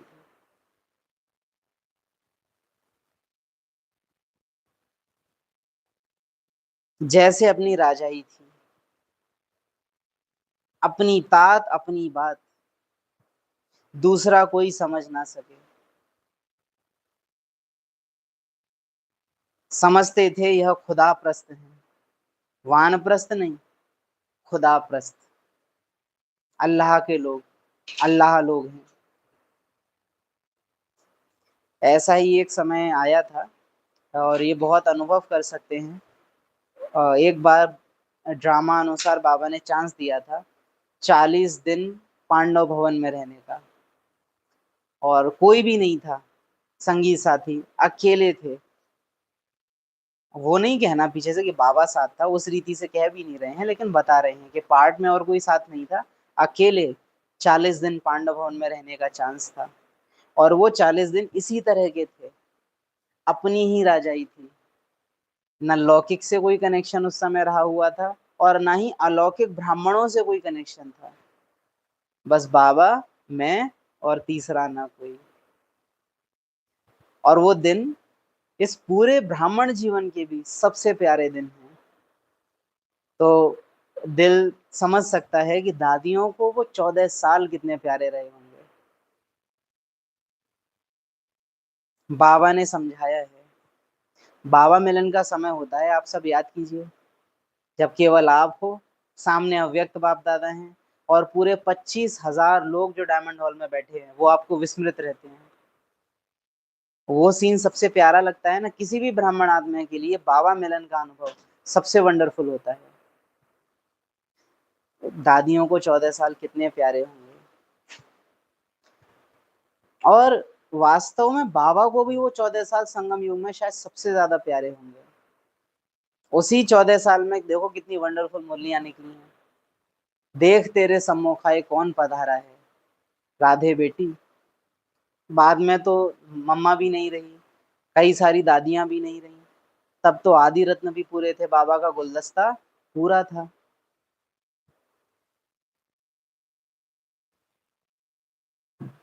हमको ऐसा बनना है जो बाबा भी मेरे साथ संगम को एंजॉय करे। बाबा ने समझाया है तुम हो नंस, बाबा मेरे साथ ज्ञान डांस कर सके। इतना इंटरेस्टिंग मुझे बनना है, ना कि बोरिंग। एक बाप के सिवाय और कोई याद ना आए, नन बट वन। शिव बाबा तो है बिल्ली, वह भी कोई द्वारा ही समझाएंगे ना। प्रजापिता ब्रह्मा तो जरूर यहाँ होगा। बाप कहते हैं इनके बहुत जन्मों के अंत के जन्म में पतित शरीर में प्रवेश करता हूँ। तो उसको प्रॉब्लम तुम्हारे पतित शरीर से नहीं है, लेकिन पतित सोच से है। शरीर तो पतित ब्रह्मा का भी रहा, और सिर्फ बाबा ही कह सकते हैं ऐसा। लेकिन बाबा फिर भी आया, क्योंकि आत्मा पावन है, आत्मा की भावनाएं बहुत शुद्ध हैं। आज यज्ञ में देखा जाता है, शरीर बहुत पवित्र बना लिए हैं, प्योरिटी प्योरिटी कर करके, कि कोई टच भी ना करे। लेकिन आत्माएं थोड़ी, हाँ। अच्छा, मीठे मीठे सिकिल दे, रूहानी अभिमानी, 5,000 साल का चक्र लगाए हुए, 84 जन्म जिन्होंने पूरे किए, ऐसे बच्चों प्रति बाप दादा का याद प्यार।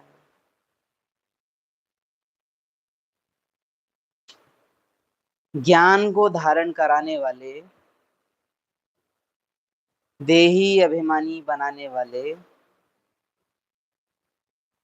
सतो प्रधान बनाने वाले, जिन्न की तरह याद सिखाने वाले, विकर्म विनाश कराने वाले, खुदा प्रस्त बनाने वाले, बेहद की वैराग्य वृत्ति में लाने वाले, ऐसे मीठे मीठे बाप दादा को याद प्यार।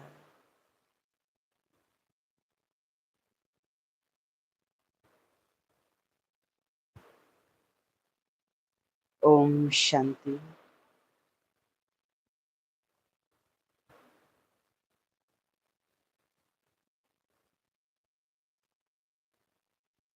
दिल की याद प्यार।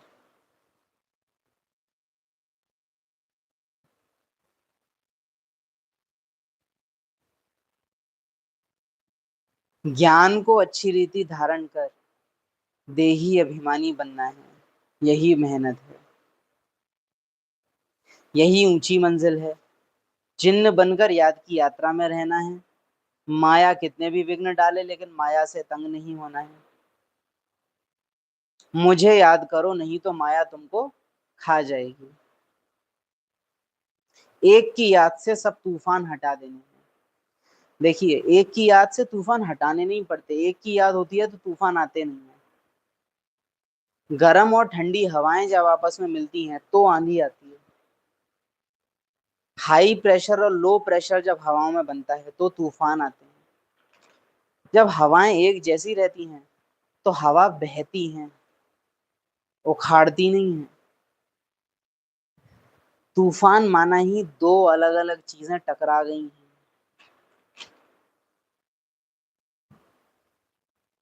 और हम तो बहुत भाग्यशाली कहेंगे कि अगर आप याद की यात्रा में विघ्न भी आते हैं आपको, तो आपका युद्ध भी होता है तो, क्योंकि आज के समय में कोई युद्ध वुद्ध नहीं होता है, सीधे माया जीत जाती है।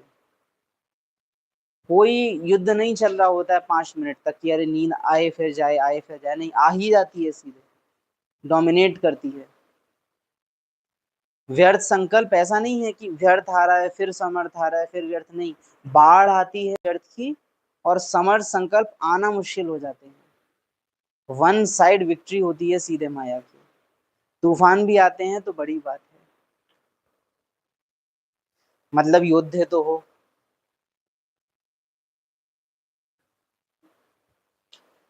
वरदान, साधनों को यूज करते हुए साधना को अपना आधार बनाने वाले, सिद्धि स्वरूप भव।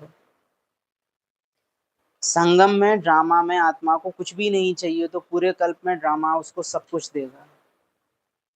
और संगम में जिसने चाह लिया महंगा फ्रिज, अच्छा एसी, अच्छी सुविधाएं, साधन, देखिए क्लास अलाउ करती है, बाबा की सेवा में मदद मिलती है तो आप 5 लाख भी खर्च कर दो, लेकिन उसमें अगर हल्की सी भी आपकी मैं और मेरेपन की वृत्ति हो गई ना, जैसे मानो एक टीचर बहन ये सोच ले, अरे फलाने सेंटर पे एसी लगा है तो मेरे यहाँ भी होना चाहिए, अब दिक्कत है। बाबा के बच्चे आते हैं, मुरली सुनते हुए गर्मी लगती है, अरे हो सकता है क्या एसी लग जाए, ना हो कोई प्रॉब्लम नहीं। उन्होंने सेंटर ऐसा बनवाया है, हम भी बड़ा बनवाए, होड़ में आपने कुछ भी किया, अब प्रॉब्लम है, आपके खाते से जाएगा वो, क्योंकि आपने भगवान का धन अपनी इच्छाओं के लिए खर्च किया है भगवान के नाम पे। इस दुनिया में सरकार के नाम पे कोई अगर रिश्वत ले ले, कमीशन खा ले कोई अधिकारी या फ्रॉड कर दे, देशद्रोही करार देते हैं उसको, बहुत बड़ी सजा होती है करप्शन की। आप भगवान की दुनिया में करप्शन कर रहे हो, है वो भगवान का और तुम अपना बना के उसको दे रहे हो। मेरे सेंटर पे ऐसा होना चाहिए, हमारे सेंटर पे तो ऐसा होता है, वो ईगो आ जाना उस चीज का। कोई भी पुरानी दुनिया के आकर्षणमय दृश्य अल्पकाल के सुख के साधन यूज करते हुए देखते हो तो उन साधनों के वशीभूत हो जाते हो, देखना और न्यौछावर हो जाना। बाबा की याद में माया टच लगती है, तुच्छ लगती है। बाबा की याद में माया तुच्छ लगती है, नथिंग, क्या है वो महसूसता भी नहीं होती कि माया होती क्या है, क्योंकि एक छत्र राज्य है माया का। अब बाबा का अगर एक छत्र राज्य है तो माया कहाँ से आई। जैसे एक सफेद कपड़ा हो और उस पर कुछ हल्का सा काला दाग पड़ जाए, डिटेक्ट हो जाएगा फौरन, लेकिन कपड़ा ही पूरा काला हो। अभी हम पता है क्या कर रहे हैं, आत्मा की स्टेज क्या है, पूरी काली हो रखी है, एक सफेद रूमाल सर पे डाल के सोचती है मैं तो पूरी वाइट हूँ, और पूरी काली कपड़े पहने हुए हैं, पूरे काले कपड़े, एक सफेद रूमाल से समझते हैं मैं तो आत्मा हूँ।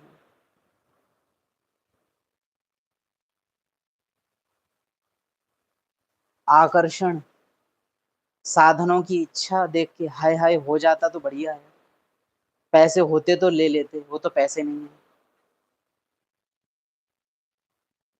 बाबा ने मना किया है ना, ये जन्म तो गरीबी में ही रहना है, नहीं लेंगे बाबा। वो नेचुरल फीलिंग नहीं है कि अरे सतयुग में मैंने क्या नहीं देखा है तो अब मुझे क्यों ही चाहिए, किस काम की है ये पुरानी दुनिया, बड़ी प्यारी है वो निराकारी दुनिया। इस फीलिंग को एंजॉय करने के बजाय बाबा ने मना करी है, हमको ये चीज करनी ही नहीं। अच्छा बाबा हाँ कर देता तो,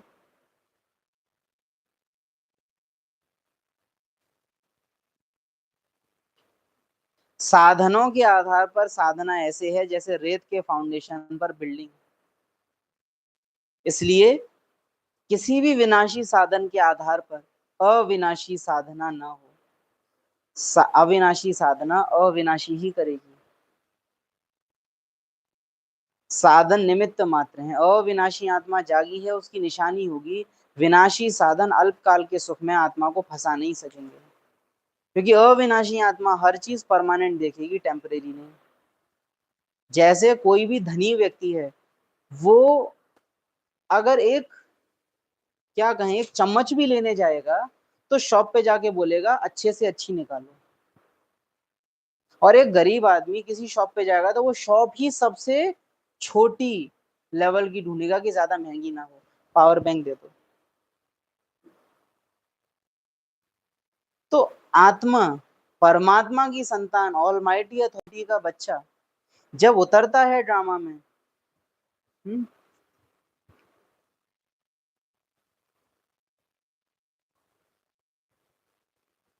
सोते हुए सोए नहीं, खाते हुए लगता है कुछ खाया नहीं, किसी से बात करते हैं तो लगता है बातें करी नहीं, अब मन यहाँ के भोग नहीं ले रहा है, बस घर जाना है यही बोलता है मन।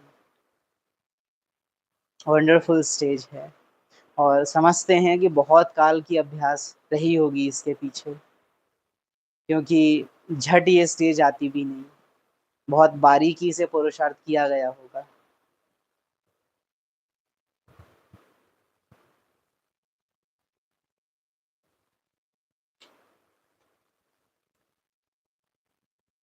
साधन निमित्त मात्र हैं और साधना निर्माण का आधार है, इसलिए साधन को महत्व दो तो साधना सिद्धि को प्राप्त कराएगी।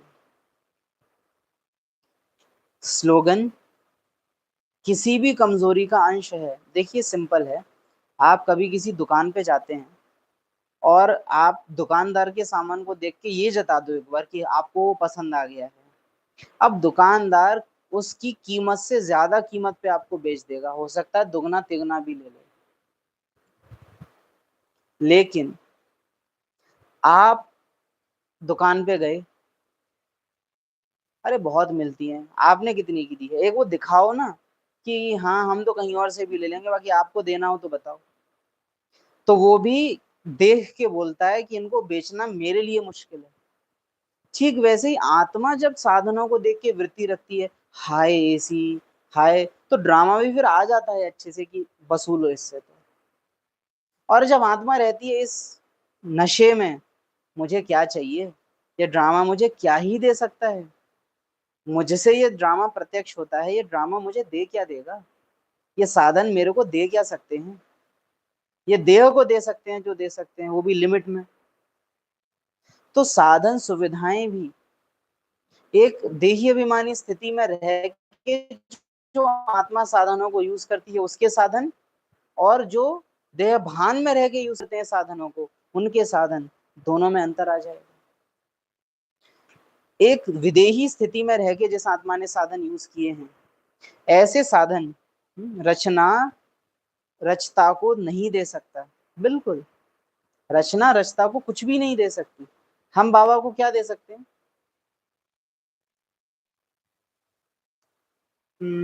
ये फोन है, अगर हम भोग वृत्ति से इसको चलाते हैं, मेरा फोन, इस फोन को जो देखेगा, जो पकड़ेगा, जो टच करेगा, उसके अंदर भी देह भान बढ़ने वाला है। हम अनासक्त होकर उन साधनों को यूज करते हैं।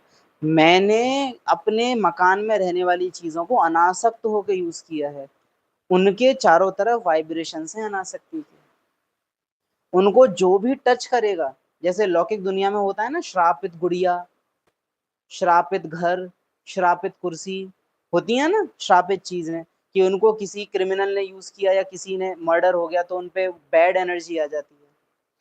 अनासक्त होके साधन यूज किए हैं, अनासक्त होके सोफे पे बैठे हैं, अब इस सोफे पे कोई बंधन वाली भी आत्मा आके बैठेगी ना, उसको निर्बंधन महसूस होगा उतनी देर के लिए, वो परमात्मा की गोद का हल्का हल्का अनुभव कर पाएगी, क्योंकि जिस साधन वो बैठी है वो किसी ऐसी आत्मा ने यूज किए हैं। बाबा दादियों को बोलते थे तुम्हारे कदम जहां पड़ जाएं वहां आत्माओं के बंधन कटने लगेंगे, उसके पीछे राज था, ये कोई हवाई बातें नहीं है बाबा की। तुम्हारे कदम जहां पड़ जाएं वहां विघ्न आ नहीं सकते, तुम विघ्न विनाशक हो, क्यों बाबा ये कहते थे। दादी गुलजार का ये रहता था, जहां जहां बाबा के सेंटर खुले हुए हैं विदेश में, मुझे हर जगह अपने कदम ले जाने हैं। दादी का ये एम रहता था, क्यों रहता था, जानती है कर्म बंधन मुक्त हूं, जहां जाऊंगी, और फिर उस स्थान पर सालों तक भले मैं ना भी रहूं, लेकिन जो कोई भी उस जगह आएगा उसके बंधन आयुष भाई, कम होंगे, खत्म होंगे। दादी को ये था, हमारे अंदर भी वो हो सकता है। पानी भर रहे हो, नहा रहे हो, धो रहे हो, मार्केट जा रहे हो, अनासक्त वृत्ति से जा रहे हो, आपसे सेवा हो रही है, हर टाइम आपसे सेवा हो रही है। अनन्या दीदी का अनुभव है, पर्सनल पार्ट में भी इस चीज का अनुभव किया है। वो उस सेंटर जाते थे क्लास कराने के लिए, किसी को देखना नहीं रहता था ज्यादा पार्ट में, बस जाते थे, नशे में चले जाते थे सेंटर। जो आत्माएं देखती थी, वो पीछे और आत्माओं से पूछती थी कि वो कहाँ से आते हैं। उनको देख के बहुत अच्छा लगता है, बहुत मुस्कुराते चेहरे से आते हैं, और हमको मालूम ही नहीं है कि वो कौन है। कहीं मार्केट में मिल जाते थे, वो पूछते थे आप वहां जाते हैं क्या, वहां क्या सिखाया जाता है। ऐसा जरूरत ही नहीं पड़ती थी कि उनको बाबा का परिचय देना पड़े, वो अपने आप से पूछना शुरू कर देते थे। अट्रैक्शन हो जाती थी उनको उस चीज की। ये सारे अनुभव करे हैं इस आत्मा ने। वो होता है। आपका आना जाना चलना फिरना भी सेवा करा देगा अगर अनासक्त वृत्ति में हो, और आपका संदली पे बैठना भी डिससर्विस कर देगा अगर आसक्ति में हो तो।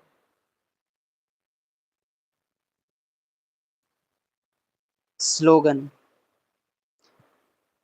तो ये साधना को महत्व दो तो साधना सिद्धि को प्राप्त कराएगी।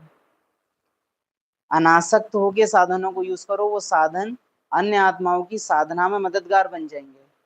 आज मधुबन दादियां, ब्रह्मा की अस्थियां तक हैं स्मृति दिलाने वाली।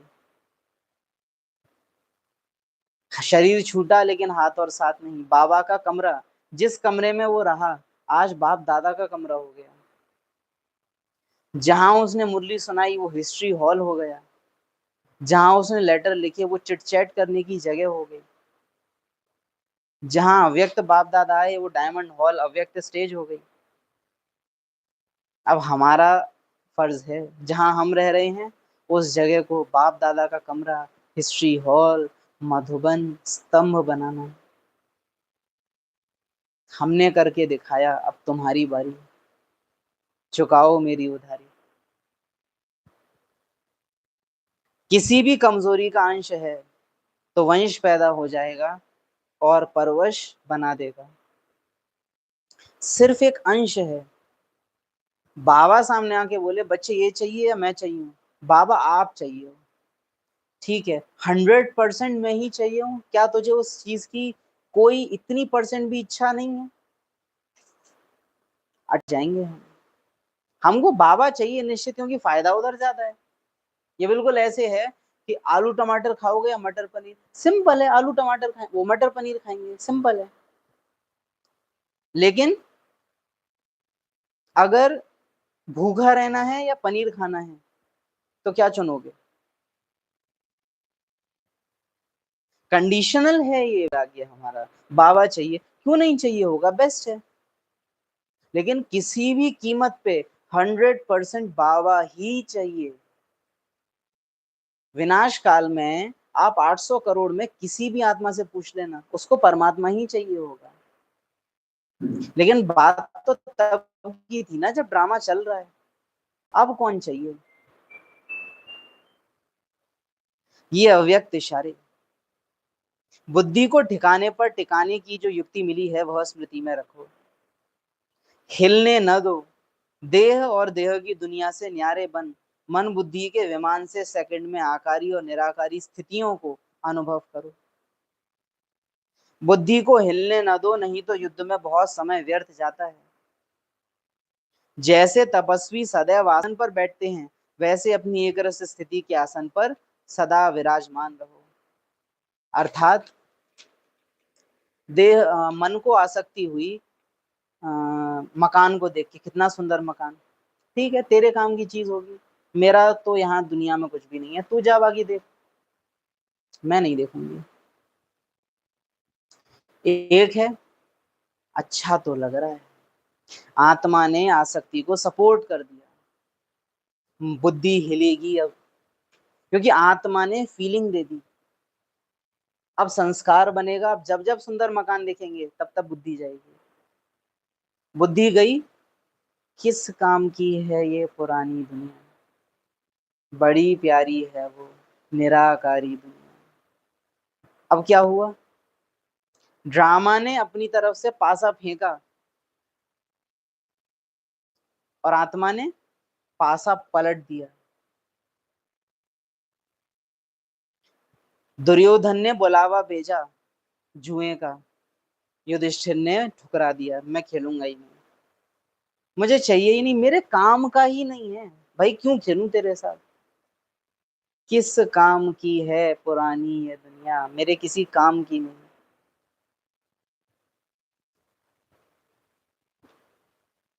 दिल के सितार का गाता तार तार है, बाबा ही संसार मेरा, बाबा ही संसार है। सुंदर गीत है यज्ञ में। ओम शांति।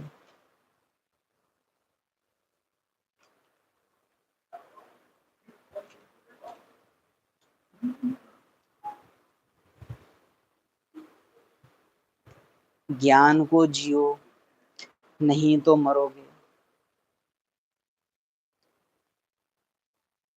ज्ञान को एंजॉय करना होता है दिनचर्या में।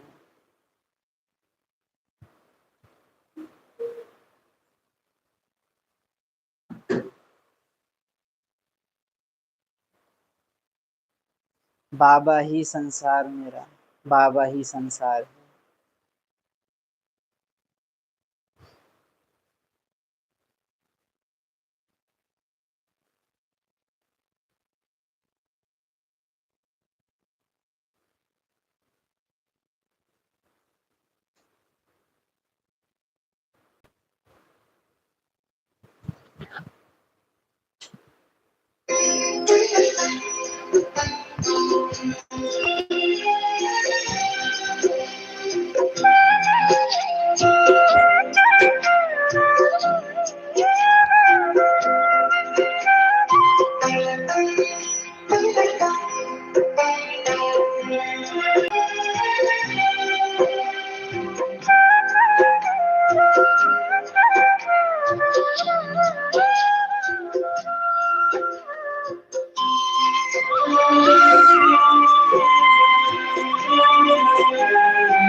सुनो,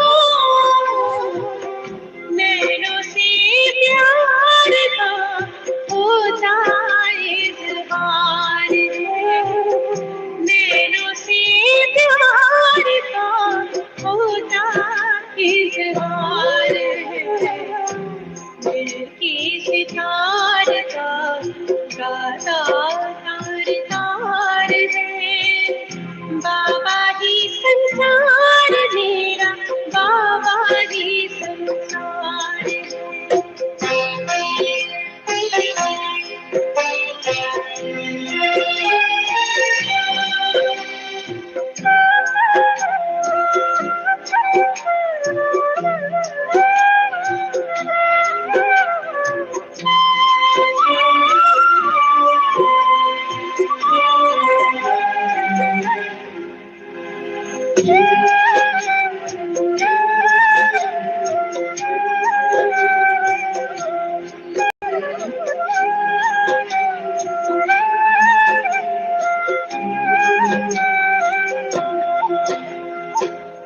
सुख सावन की झड़ी सी लगाई है, आत्मदीप जल में जो फुलझड़ी जलाई है,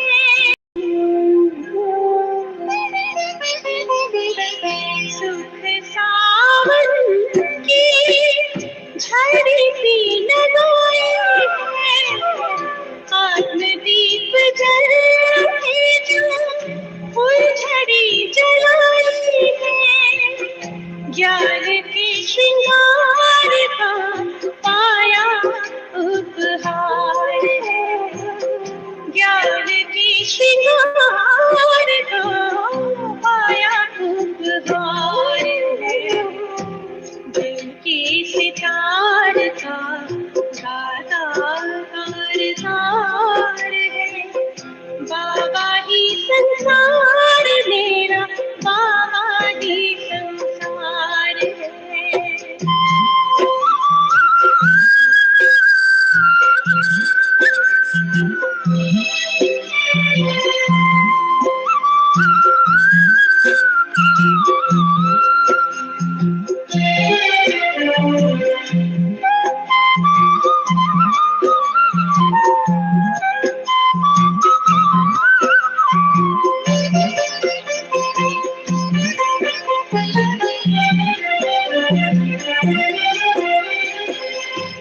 देखूं तो दिखना तेरा ही नजारा है, भरती दुनिया में बाबा तू ही हमारा है,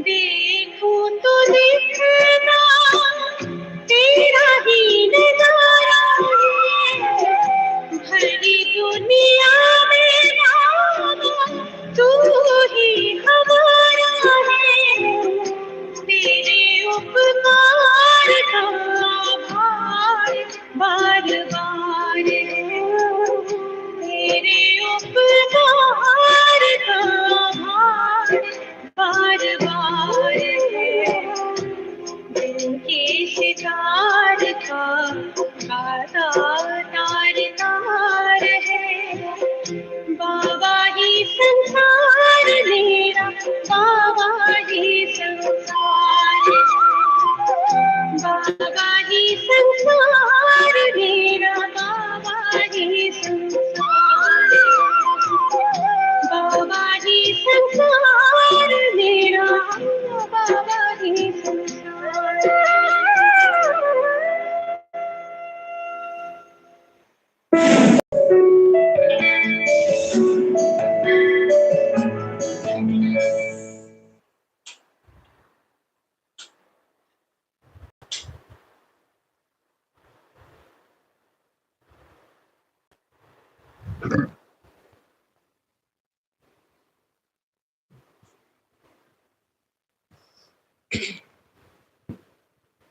ओम शांति।